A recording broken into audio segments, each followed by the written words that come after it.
Mais uma vez estamos no nosso programa Encontros com a Cultura, hoje conversando com o Laércio Soares da Silva, que é formado em artes visuais. O Laércio é professor de artes, é músico, participa de 2 bandas e, além disso, se considera, eu discordo, um desenhista amador. Eu tive condições de ver o trabalho do Laércio num evento que nós fizemos aqui em Irati o ano passado, o Blues Day. Ele chegou muito timidamente no evento, pediu para ficar num ponto desconhecido, sem contato com muitas pessoas, e ao longo do evento ele foi fazendo desenhos, né?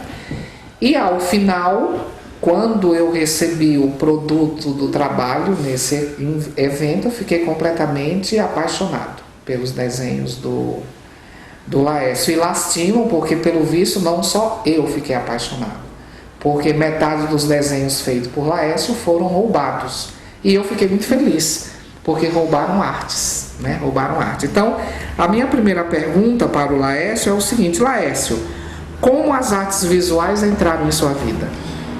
É interessante pelo seguinte, como muitas pessoas, eu também vim do interior, né, morei no interior na minha infância, na adolescência.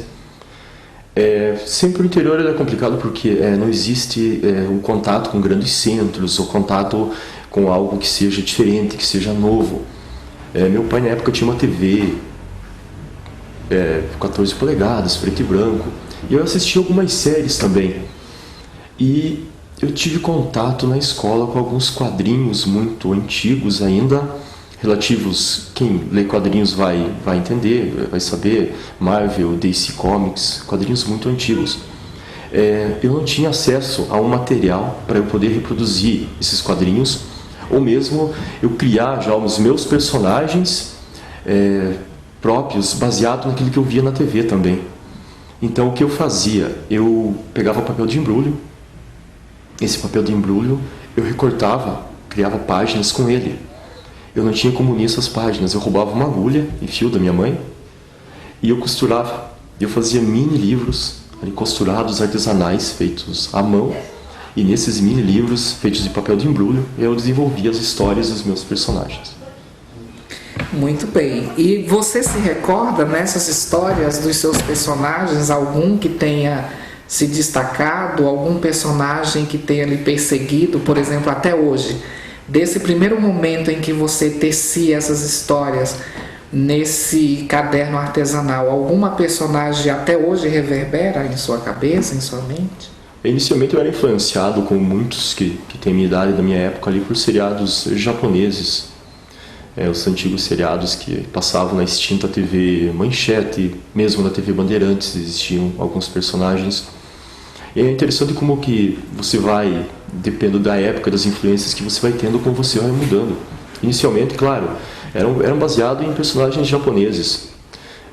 Ao longo do tempo, claro, né, você vai tendo mais contato com outro tipo de arte, logo depois os quadrinhos americanos também. E, por último, os quadrinhos alternativos que fogem um pouco do gênero apenas super-herói.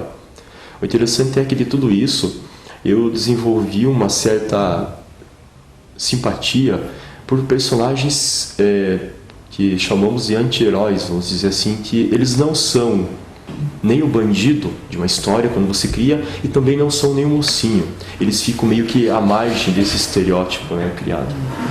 Laércio, você contava para mim há pouco a dificuldade que você teve em estudar artes visuais. Conta um pouco para nós como foi. Você sempre teve certeza de que você queria estudar artes visuais. E quais foram as dificuldades enfrentadas para isso? Inicialmente, a distância de um centro, de uma universidade, de uma faculdade, que oferecesse um curso de artes visuais. Também pela parte financeira, porque me falavam sempre o seguinte, que hoje, na verdade, já não é tão valorizado também, né, o trabalho artístico. Então não é tão procurado o curso de arte. Na época, obviamente, eu não tinha muita condição financeira de me deslocar até um centro universitário até uma cidade aonde tivesse este curso. Tanto que até hoje, na nossa região pelo menos, se nós quisermos fazer um curso voltado para artes visuais, nós temos que nos deslocar até Porto União, Guarapuava, Curitiba. Ele é visto, talvez, assim, as pessoas perguntavam para mim: poxa vida, mas você quer fazer arte, você vai agora, depois que eu conseguir trabalhar, conseguir me estabelecer razoavelmente financeiramente, me falavam: mas você tem a oportunidade de fazer muitos cursos diferentes que vão te dar um retorno financeiro maior. E aí que eu comentava, eu falei: não é só o retorno financeiro, porque, claro, se você for trabalhar com arte, qualquer trabalho voltado à arte, nós sabemos que quem for pensando na parte financeira vai se frustrar no início, já vai estar frustrado e vai desistir. Então você tem que ter isso em mente, né? Faça isso pelo gosto, você tem que ir por gostar mesmo da coisa. E foi na teimosia, foi tentando, até que consegui concluir o curso que eu queria realmente, que era o curso de artes.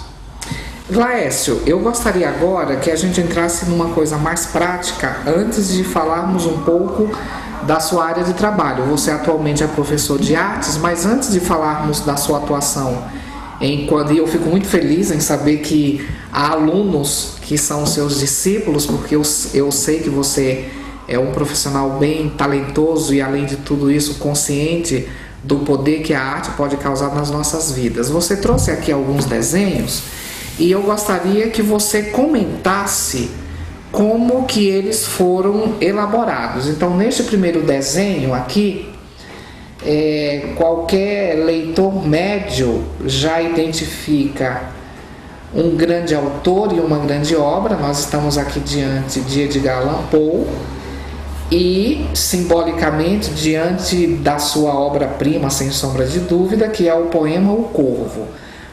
Explica para nós como foi feito esse desenho. Essa ilustração é interessante porque, na verdade, ela foi um dos desenhos que eu fiquei para mim mesmo durante o último Blues Day, que o professor me convidou para participar. O interessante ali também, juntando a arte e o ambiente que o Blues Day oferecia, era o quê? É um desenho aquarelado, trabalhado com tinta Ecoline, apenas a tinta e a água, aí que dá os vários tons de claro e escuro. O interessante dele é porque durante o Blues Day mesmo, você tem que captar a essência do momento. E você pode notar que eles não são desenhos elaborados ao extremo, porque eu chamo eles de aquarelas rápidas. São aquarelas feitas de 2 a 5 minutos. São aquarelas que você tem que captar a essência do ambiente, do que está acontecendo no momento e transpor para o papel. Gosto dessa tinta porque ela é uma tinta que ela não...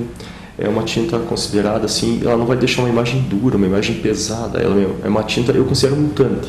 Você consegue, com vários tons, trabalhar a luz, volume, sombra e transpor rapidamente, entre 2 a 5 minutos, por ser uma aquarela rápida, aquilo que está acontecendo no momento no ambiente. Agora, o outro desenho que também me chamou muita atenção, e se você não tomar cuidado eu vou roubá-los, é esta nova tela, que é do Machado de Assis, e novamente quem é um leitor médio de literatura já identifica o grande escritor e sua obra. Nós temos aqui Machado de Assis e a Cartomante. A Cartomante é personagem de um conto que também se chama Cartomante, uma das obras-primas, sem sombra de dúvida, do Machado de Assis. E, coincidentemente, nós temos, em língua portuguesa pelo menos, nós temos 2 grandes tradutores do poema O Corvo, do Edgar Allan Poe, que é um Fernando Pessoa e o outro Machado de Assis, realmente 2 obras-primas. E aí eu queria que você comentasse, Laércio, se o mesmo processo feito para tecer, para montar o desenho do Edgar Allan Poe e O Corvo foi o mesmo processo utilizado para o Machado de Assis e a Cartomante. Ele é, resumidamente, praticamente assim, o mesmo processo feito. É claro que o Edgar Poe é uma coisa mais, eu considero talvez mais obscura, é um poema, quem conhece o poema sabe que toda a melancolia dentro do poema, você tem que carregar um pouco mais da cor escura, tem todo esse truque. Machado de Assis já você destaca um fundo mais escuro, mas destacando os dois personagens principais, ou seja, melhor dizendo, o autor, né, e a personagem principal. Então, você tem que ter também aquela perspicácia do momento, de você saber do que se trata. Então não é só a ilustração, muitas vezes você tem que ter um conhecimento prévio daquilo com que você vai trabalhar. Por isso que quando o Edson me convida para o Blues Day, eu já fico imaginando que obras as pessoas vão falar, sobre o que, e tem que ter um estudo prévio também, um conhecimento, né, de literatura, para você poder transpor para o papel tudo isso. Agora vamos entrar nos modelos aqui mais coloridos, né? Este modelo aqui, comente, sobretudo deixando um pouco para nós, me parece, sou leigo no assunto, mas parece-me que a maneira de criar este desenho é totalmente diferente deste. Estou certo ou errado? Sim, ele é totalmente diferente. Quem conhece os desenhos sabe que, na verdade, eu gosto de optar sempre, não trabalhar demais o colorido. Eu prefiro sempre uma gama reduzida de cores. Gosto muito de trabalhar dessa forma. E também com materiais simples. É o que eu falo para os meus alunos às vezes também. Não precisa você ter milhões de materiais caríssimos. Você gostando, você estudando, se dedicando, você pode usar materiais simples do dia a dia, que é esse exemplo que não é uma obra feita para não foi um evento, nada. É um exercício de paciência, porque você usa uma caneta esferográfica comum, caneta, né, que se usa no dia a dia, e somente com ela, sem um esboço prévio, sem nada, você vai trabalhando e construindo um desenho, construindo uma obra, né? Então é um trabalho, eu falo que é um trabalho de monge, sabe? Você tem que estar aí dedicado. É um trabalho que você não pode achar que em 2, 3 dias você vai terminar. É um hobby, esse é um passatempo e é uma terapia, na verdade. É um trabalho beneditino, adorei a metáfora. Agora nós temos um outro também. Este desenho, ele está no mesmo diapasão deste? São Sim, similares? Exato, na verdade ele segue a mesma técnica, praticamente a mesma proposta, trabalhando apenas com uma cor um pouco diferente, né? Mas ele segue o mesmo estilo, a mesma técnica utilizada no anterior. E agora voltamos para, acho que são as aquarelas. Exato. Quem notar e ver meus desenhos, quem conhece sabe da minha fixação meio que pelo preto e branco e também pelo Corvo e pelas obras de Edgar Poe. Então é um tema bem recorrente nos meus desenhos, nas minhas pinturas. Porque na verdade o trabalho esse tipo de coisa eu não considero tão comercial. Porque sabemos que nem todos vão entender o porquê da obra, nem todos vão querer ter uma pintura ou algo parecido, uma obra, onde tenha um corvo, por exemplo, né? Então tem que você ter um certo conhecimento da simbologia do corvo. Talvez aqui na nossa região ainda, se você falar sobre a figura, né, do corvo, as pessoas vão associar a uma ouro ou alguma coisa obscura, mas por isso que eu falo que é um trabalho restrito, na verdade, e eu quase não vendo o trabalho.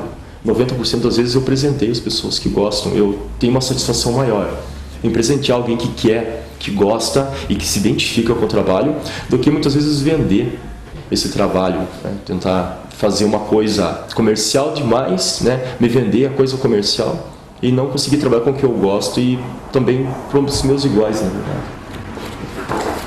Temos aqui também que eu também acho que é aquarela, mas aqui você já sai do branco e preto, né? E usa um pouco de cores, a meu ver, fortes. Por quê? Ela, na verdade, não posso intitular ela como chamada de O Grito, porque, Edo Armandi chegou antes de mim e ele é um artista incrível. Mas ela é relacionada a alguma coisa, como um grito, como uma expressão, né, de dor ou de algo que está saindo da pessoa. E por isso que na fronte da pessoa, ali na região da cabeça, eu coloquei algo mais disperso, colorido também. Aí vai, como eu falei, vai da interpretação de cada pessoa também, o que ela vai interpretar pensando nisso. Nem sempre eu vou fazer uma obra, um desenho, como se fosse uma expressão só minha, de algo que eu estou pensando. Eu acho interessante fazer para que cada pessoa veja e ela consiga trazer a obra para si mesmo, para a sua convivência, para a sua experiência e interpretar ela do seu jeito. Às vezes a ilustração, a aquarela rápida também, por ela ser livre, as pessoas conseguem trazer para si, né, e interpretar de formas diferentes. E por fim, nós temos aqui acho que de todas, Laércio, se não me falha a memória, você vai me corrigir porque sou leigo no assunto, mas parece-me que de todas as telas que você trouxe para a gente conversar a respeito, essa é a mais colorida. Exato. Na verdade também eu tentei trabalhar no começo só uma cor, né, só o azul, também usando canetas comuns. Eu tentei quebrar um pouco porque jogar dentro desse portal, que se você olhar atrás do portal não existe nada, mas olhando dentro dele há algo, uma coisa mais mística também, fazendo esse contraste entre o colorido dentro daquele mundo e a monocromia fora dele também. Muito bonito. Laércio, depois dessa aula de pintura, que eu fiquei até com vontade de estudar, né? Uma coisa assim apaixonante, eu gostaria de falar agora um pouco do Laércio professor. Do Laércio, que é professor de arte, você assumiu recentemente um concurso público, o que nos alegra muito. E nós chegamos a uma conclusão, falávamos um pouco antes do programa, o seguinte, que você já tem uma vantagem muito grande, sendo professor de artes, que você não é só o teórico, como geralmente acontece. A maioria dos professores que trabalham com artes são professores que conhecem a teoria, mas a maioria não tem um trabalho desenvolvido numa área, como no seu caso, o desenho. Que vantagens você atribui ao seu papel como professor, sendo um estudioso das artes e, ao mesmo tempo, alguém que conhece a prática, que sabe fazer arte? Quais são as vantagens disto, de você ter essas duas frentes dentro do magistério? Bom, depois de 12 anos trabalhando em serviço administrativo, né, para o Estado, passando no concurso, muitas pessoas me perguntaram mais ou menos isso também. Que vantagem você teria também a parte financeira? Poxa vida, você vai ganhar menos, né?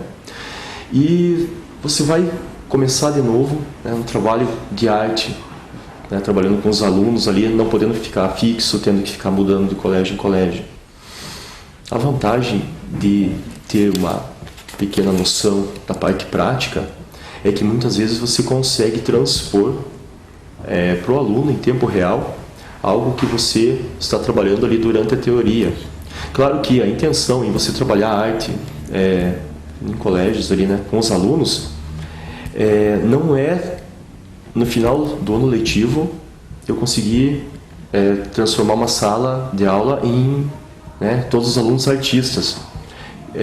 A verdade é que você pode tentar, a minha ideia é que eles levem para o cotidiano deles aquilo que nós estamos trabalhando na prática. Então aí que está um desafio muito grande, porque não posso ficar no conformismo e muitas vezes colaborar para aquela ideia antiga de que a arte que foi colocado, meio que criou-se essa ideia de que a arte é quase que um passatempo, é uma aula ali para você relaxar apenas, é uma aula para você descansar das outras.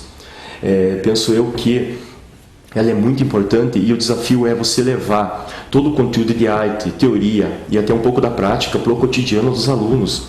É você criar uma certa empatia com eles, conhecer o meio em que eles vivem, quais são as necessidades, quais são as prioridades que eles têm e transpor um pouco disso do trabalho de arte para a vida deles, que tornando interessante, que eles consigam gostar de trabalhar com isso, não só a parte da pintura, e não ser um passatempo. A parte prática junto com a teórica, e eles associarem, irem para casa. É um exemplo que eu dei esses dias, nós estávamos fazendo uma composição artística, e eu perguntei para eles o tronco de árvore, que cor que vocês vão pintar. Eles falaram marrom. E achei interessante isso, falei, veja só, na cabeça de vocês foi colocado desde pequeno, aquela, né, coisa básica de que a árvore é verde e o tronco marrom. Aí que eu chamei eles, nós fomos em volta ali no ambiente, falamos, eu não estou vendo um tronco de árvore, olhem as árvores ao redor. Aí eles falaram, vejam bem, quando vocês forem para casa, toda vez agora que vocês passarem perto de um bosque, vão passar vendo árvores no caminho até casa, vocês vão lembrar que não existe um tronco apenas marrom. Então é todo esse desafio, um exemplo simples aqui, mas é tudo isso deles conseguirem no cotidiano, no dia a dia deles, eles conseguirem associar aquele pouco que eles aprenderam com a vivência deles. Óbvio que você não vai conseguir, é um desafio muito grande tudo que você passar, eles associarem. Mas eu me propus o pouco que eu consegui fazer com que eles levem para a vida, que eles associem ao dia a dia, ao cotidiano deles, eu acho que já é uma vitória, já é uma satisfação. Laércio, na verdade você nos deu uma aula de como ser artista no nosso país, né? E aí eu fico pensando, Laércio, em quantos jovens a arte perdeu por todas essas dificuldades apontadas por você, e eu vou citar duas. Uma, essa distância dos grandes centros, e as pessoas desistem muito fácil.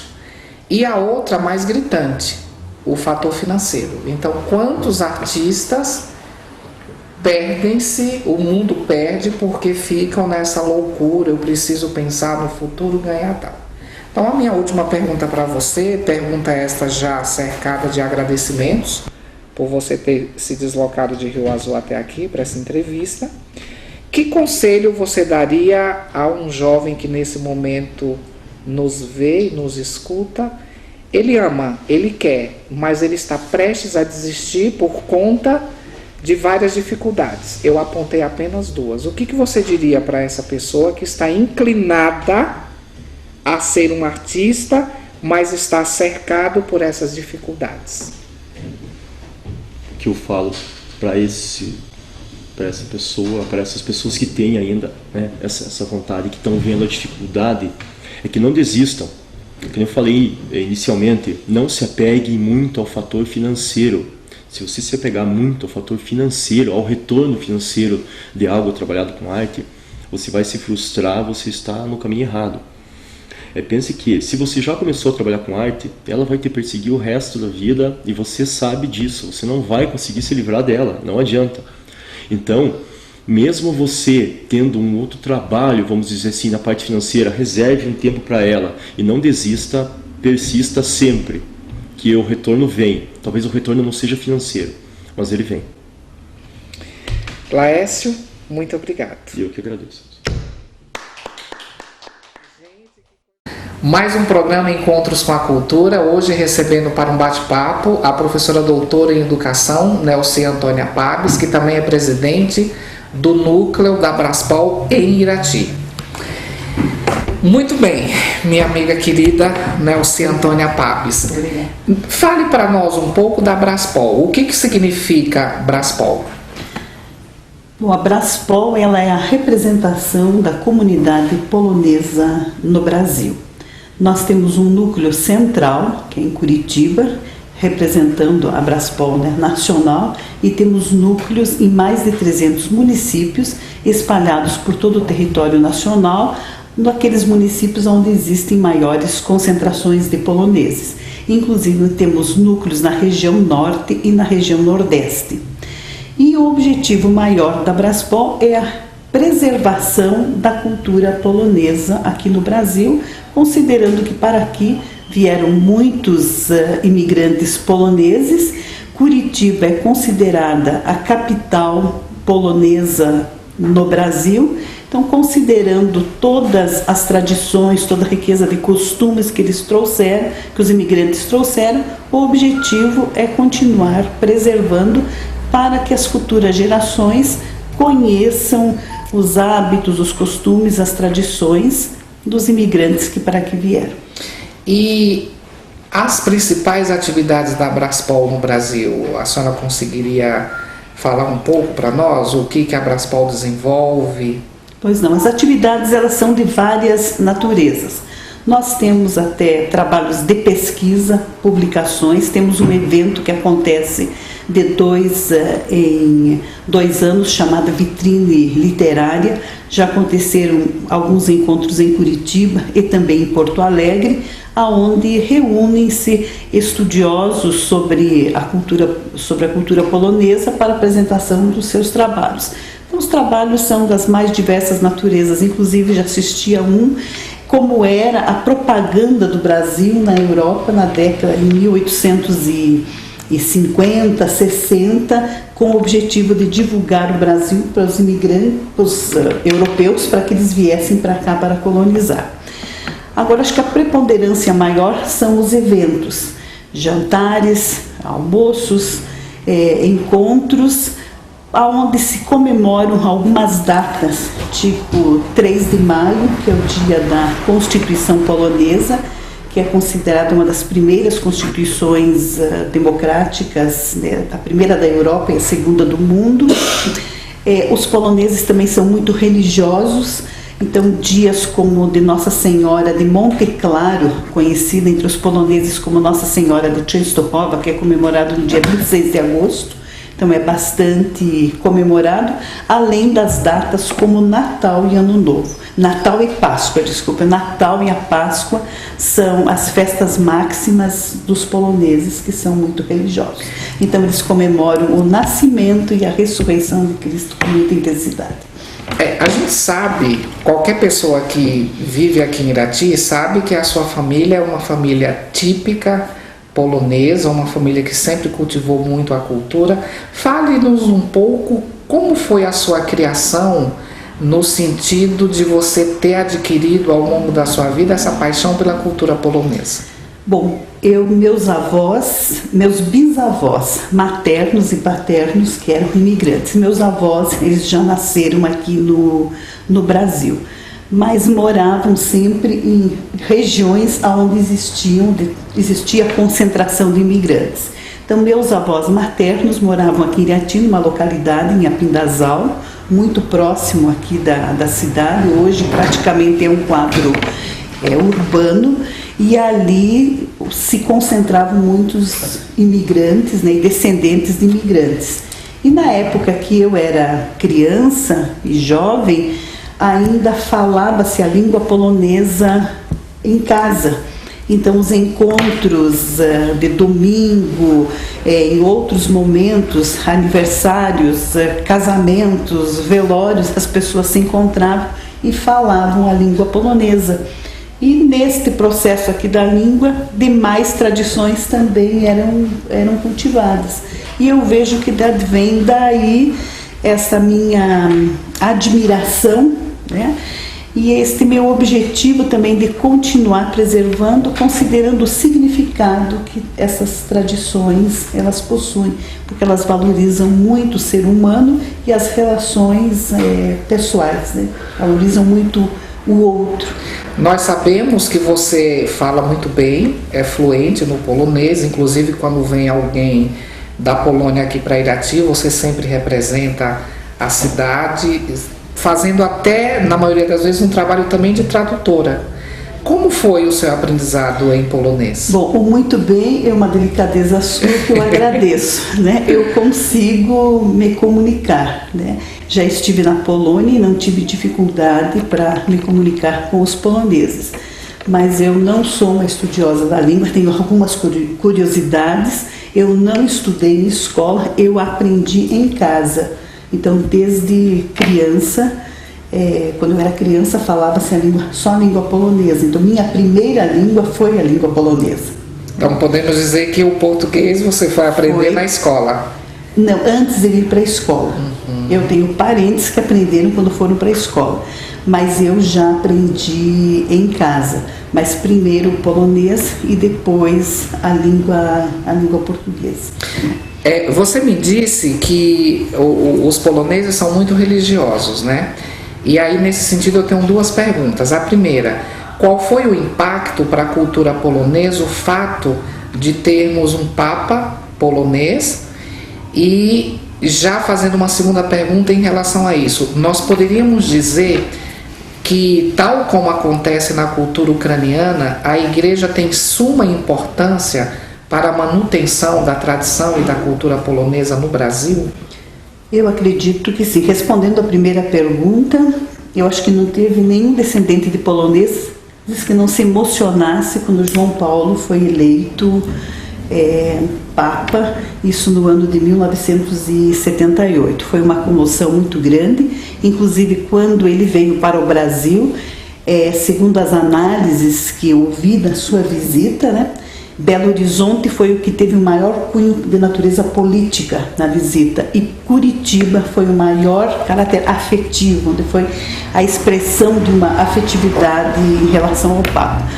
E a Polônia vivia os momentos muito difíceis com o regime, né, adotado lá na época, e João Paulo foi uma figura assim decisiva para as mudanças que lá aconteceram, né? Passagem do comunismo para um processo democrático. Ele foi muito decisivo a participação dele foi decisiva nessas mudanças, né, que trouxe uma liberdade muito grande para os poloneses. E a segunda pergunta foi sobre se a cultura polonesa no Brasil ela é sustentada e ela é mantida sobretudo pela importância que a religião desempenha para a comunidade polonesa. A Polônia, ela tornou-se, né, cristã mais ou menos pelos anos 900, 1000, né? E ela é ainda um país bastante cristão e principalmente bastante católico. E algumas congregações religiosas, inclusive a Sociedade de Cristo, que nós temos padres aqui na região, eles têm como objetivo, além de cristianizar, também trabalhar com a preservação da cultura.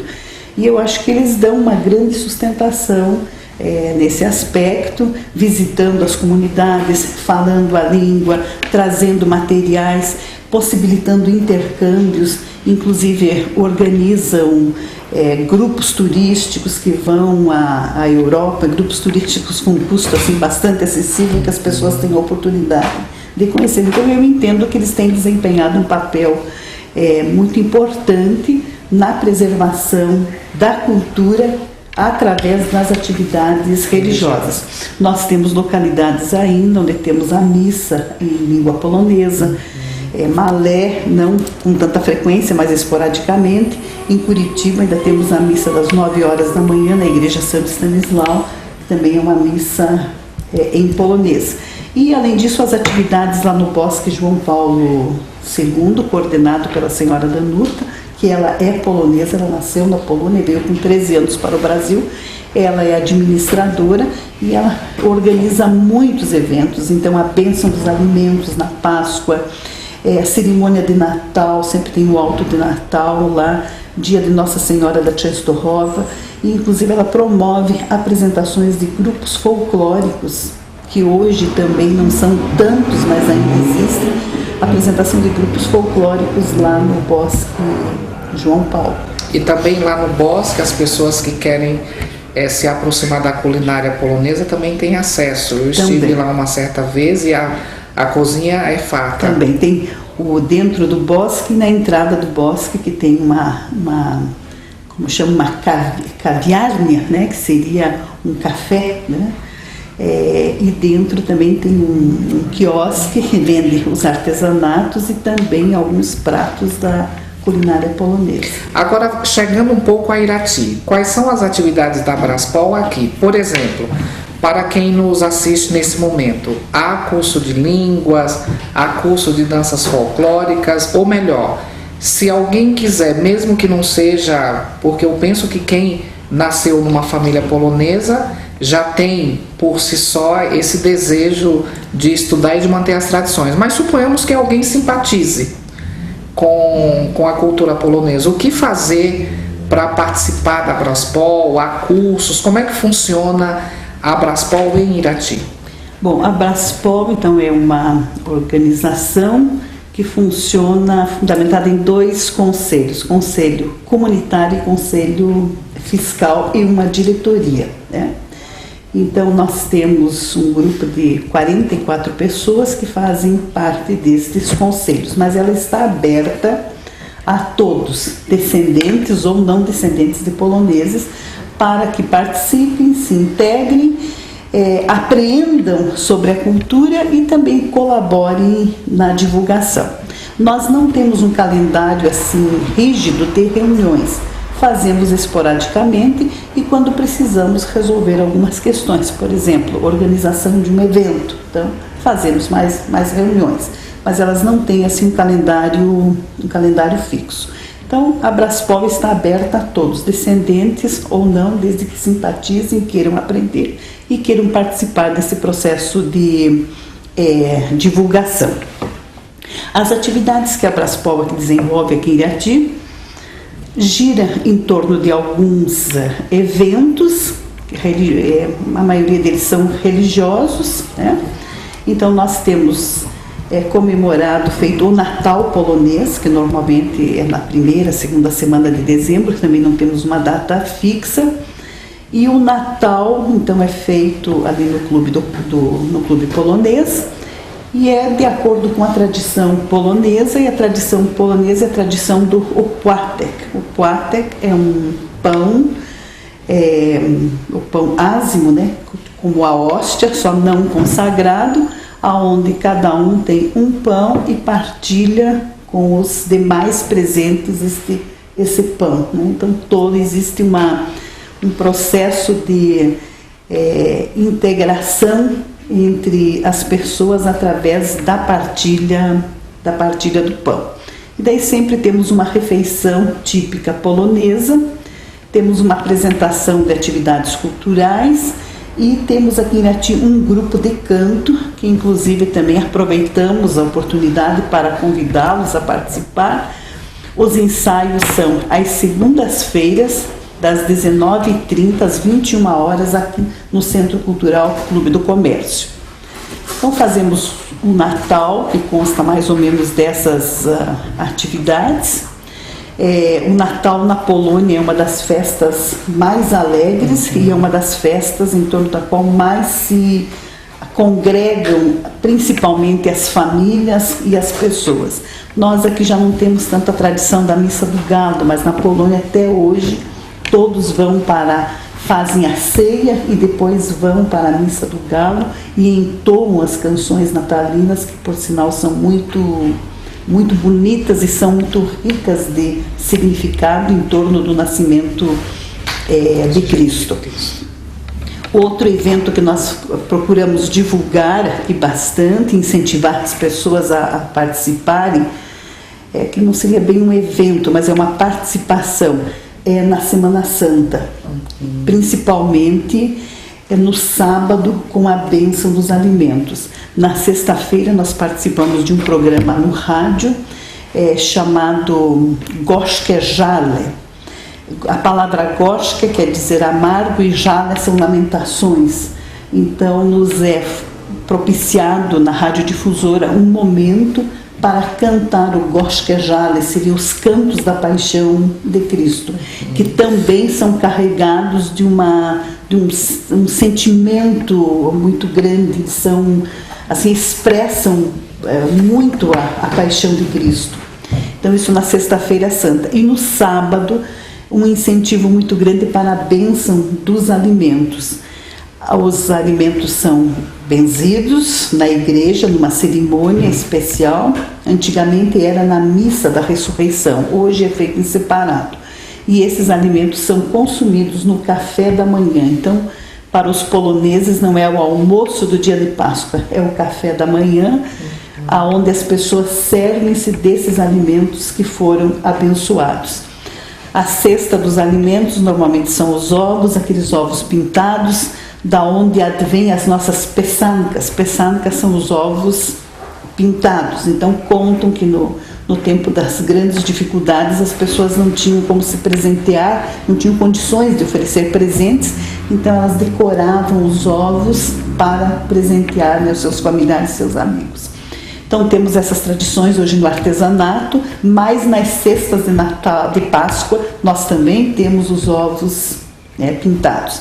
E daí os objetos, os alimentos do café da manhã: pão, broa, linguiça, a raiz, o crim, a raiz forte, né, que também faz parte, manteiga, água, sal, né, são os alimentos que são levados para a bênção. Outro evento que nós comemoramos, então, é o Nossa Senhora de Częstochowa, que é a Nossa Senhora de Monte Claro, porque Częstochowa é a cidade onde está o santuário de Nossa Senhora de Monte Claro.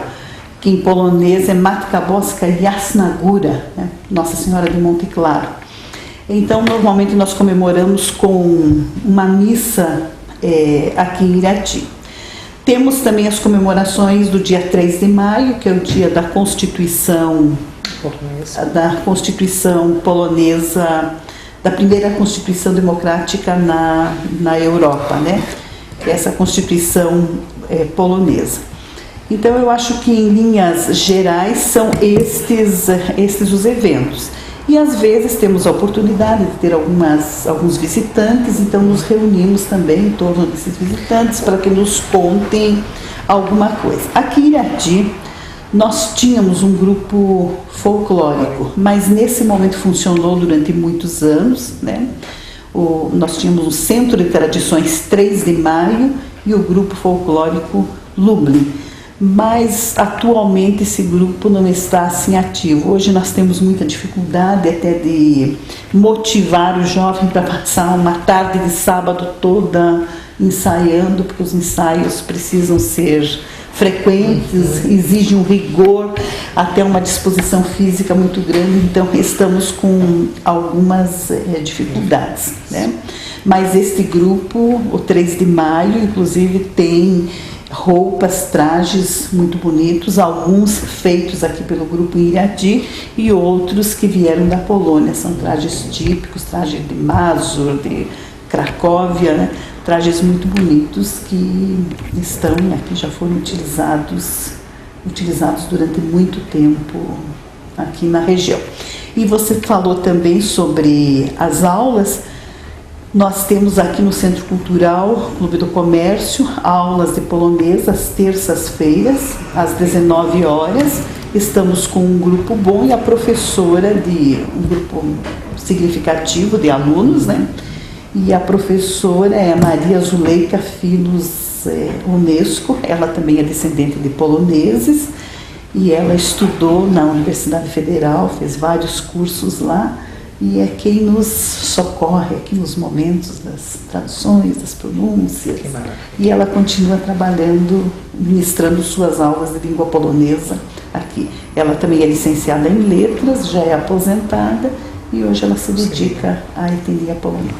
Bom, eu sei que a agenda da professora Nelci é uma agenda apertada, então eu vou para a minha última pergunta, já antecipadamente agradecendo a sua participação no nosso programa. A gente sabe que a Unicentro tem uma preocupação muito grande em desenvolver projetos que tratam do entorno da universidade. Nós sabemos que aqui nós temos um núcleo de estudos eslavos.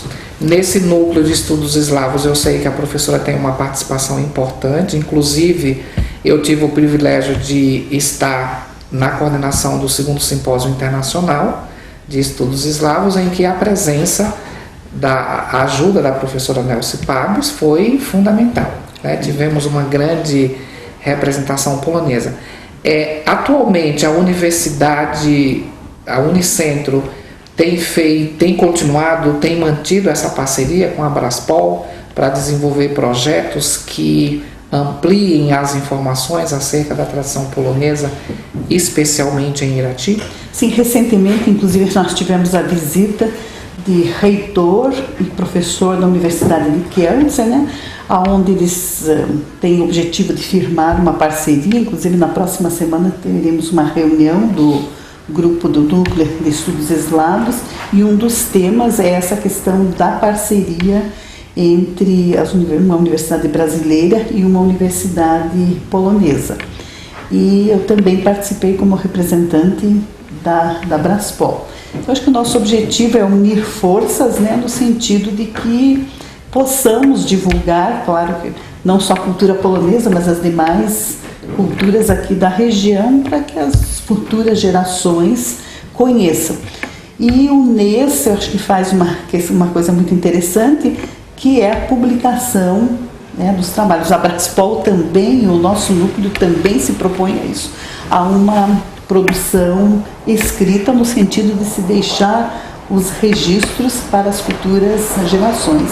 Então, acho que é um trabalho muito importante a se destacar no NES, é essa questão das publicações dos trabalhos, e estão lá também os trabalhos sobre as culturas polonesas. E acho que nós temos até, de modo geral, pouca coisa, né? Temos o nosso expoente, que foi o professor Rui Warowicz, né? Que infelizmente faleceu cedo, que escreveu muito sobre a história do Paraná e escreveu também sobre os poloneses. E temos a professora Thais Vencenovich, né? Que é do Rio Grande do Sul, e que também tem... É uma estudiosa. É uma estudiosa e tem uma produção significativa. E temos alguns outros pequenos ensaios que vamos torcer que se ampliem para se registrar essa história tão bonita, tão significativa. Nós tivemos aqui nos 140 anos da imigração no Paraná, acho que nós conseguimos fazer um trabalho assim, de mobilização da comunidade. Nós fizemos um trabalho de ornamentação das vitrines, conversamos com as lojas e muitas vitrines, muitos lojistas colaboraram, e foi feito um trabalho de enfeite das vitrines, ornamentação das vitrines com objetos poloneses, contando um pouco da história, como foi a história dos imigrantes, o legado que deixaram, que trouxeram, como viveram, enfim, utensílios que utilizaram. E eu acho que isso assim, atingiu todas as camadas sociais, porque andavam pelo centro da cidade e ao tempo observavam também as vitrines e iam aprendendo um pouco sobre a história. Além disso, nós fizemos também concursos literários sobre a Polônia, os poloneses. Fizemos aqui, foi no ano retrasado, em 2013, nós fizemos um concurso nas escolas municipais, que eu também acho que mobilizou os alunos para que estudassem, conversassem com seus avós, com pessoas mais velhas da comunidade, para conhecer essa história. Então, isso é um pouco que nós temos feito no sentido da preservação. Agradecer imensamente e fazer um último pedido. Que você deixe uma mensagem, então, para aqui em Irati, esse coração eslavo, né? O maior número de pessoas que habitam essa região, sem sombra de dúvida, são ucranianos e poloneses. E eu gostaria então que a senhora deixasse uma mensagem para os nossos telespectadores em polonês e que depois, por favor, traduza. Bom, então, em primeiro lugar, eu quero agradecer a oportunidade de poder participar aqui desta programação, falando um pouquinho sobre o que nós temos feito. E a minha mensagem é estender o convite a você e a todos os que estão assistindo esse programa para que participem das nossas atividades. Ora, fazendo parte do curso de língua, ou fazendo parte do grupo de canto, e participando dos eventos e divulgando, no sentido de que essas tradições tão ricas de significado, elas não se percam, né? Que nós consigamos transmitir isso para os nossos filhos, para os nossos netos, inclusive até como um conhecimento e também uma gratidão de tudo que os imigrantes passaram e até sofreram vindo para cá, e que hoje, graças à colaboração deles, nós temos todo esse Brasil com essa diversidade, né, essa diversidade cultural, e com todos esses princípios e todos esses valores que nós ainda preservamos. Então, quero convidá-lo e estender o convite a todos para o nosso grupo de canto, às segundas-feiras, para as aulas polonesas, às terças-feiras, e para a participação nos eventos e também para a publicação de trabalhos. Quem gosta de escrever, que tem alguma história para contar, né, que divulgue, que socialize isso. Então, acho que seria isso. E para falar em polonês, o que eu diria? Bardzo dziękuję i zapraszamy, żeby z nami były w szkole i żeby śpiewać. Então, agradeço imensamente pelo convite para que eu pudesse falar sobre os nossos eventos, e convido para participar do nosso grupo de canto e também das nossas outras atividades. Muito obrigado, minha querida. Obrigada. Obrigado. Bardzo dziękuję.